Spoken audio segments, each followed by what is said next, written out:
Jamil Hannah ২৭ বছর বয়সী Lebanese নাগরিক, যিনি কাজ করেন ফ্রান্সে। ২ সপ্তাহ আগে লেবাননে এসেছিলেন পরিবারের সঙ্গে দেখা করতে। হিজবুল্লাহ নেতা হাসান নাসরাল্লাহ নিহতের ঘটনার পর আর ফিরতে পারেননি তিনি। বাতিল হয়ে গেছে বিমানের টিকিট। বাধ্য হয়ে গুটি কয়েক উপায়ের মধ্যে ছোট প্রমোত্তরিতে সাইপ্রাসে যাওয়ার পথ বেছে নিয়েছেন। সেখানে খরচ পড়বে জনপ্রতি $২,০০০। দেশকে এমন যুদ্ধবিধ্বস্ত পরিস্থিতির মধ্যে ফেলে যেতে কষ্ট হলেও নৌকায় উঠে স্বস্তি প্রকাশ করেন তার মতো অনেকেই। It escalated really fast. We did not expect this. I'm originally Lebanese.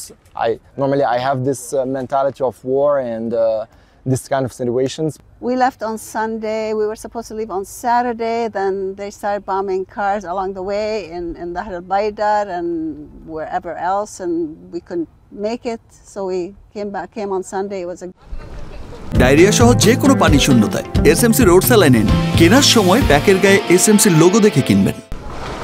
প্রমোত্তরির মালিক জানান, চলমান সংঘাতে সরকার দেশের বাইরে যোগাযোগ ব্যবস্থায় বিধিনিষেধ দিয়ে রাখায় বাধ্য হয়ে নৌকায় করেই দেশে আটকে পড়া লেবানিজদের সাইপ্রাস আর তুরস্কে পৌঁছে দিচ্ছেন তারা। এক সপ্তাহ আগেও যেখানে দিনে ৪ থেকে ৫টি প্রমোত্তরি ছেড়ে যেত, এখন সেই সংখ্যা নেমে এসেছে ১ থেকে ২-এ। বিমানবন্দর খোলা থাকলেও সেখানে ভ্রমণে বিধিনিষেধ আরোপ করা হয়েছে। জলপথে ভ্রমণও নিরাপত্তাহীনতায় কঠিন হয়ে পড়েছে। Yeah, of course, we follow the international rules for boats and for safety measurements.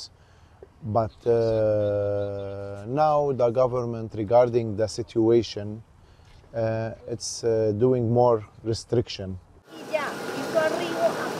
এদিকে লেবাননের দক্ষিণাঞ্চলে ইসরায়েলের সেনা অভিযান শুরুর পর থেকে যেভাবে পারছেন লেবানন থেকে ফিরিয়ে আনার ব্যবস্থা করছেন নিজ দেশের নাগরিকদের। লেবানন থেকে নাগরিকদের বিশেষ বিমানে করে ফিরিয়ে এনেছে কলম্বিয়া আর স্পেন। নিজ দেশের নাগরিকদের সরিয়ে নিচ্ছেন যুক্তরাষ্ট্র, যুক্তরাজ্য, কানাডা, তুরস্ক, রাশিয়া সহ অনেক দেশের সরকার। রফিক হারিরি বিমানবন্দরে ভিড় করছেন যাত্রীরা। গেল ২ সপ্তাহ ধরে লেবাননের সশস্ত্র গোষ্ঠী হিজবুল্লাহ আর ইসরায়েলের সামরিক বাহিনীর সংঘাতে রণক্ষেত্রে পরিণত হয়েছে দক্ষিণ লেবানন। বাস্তুচ্যুত হয়েছেন ১২ লাখের বেশি মানুষ।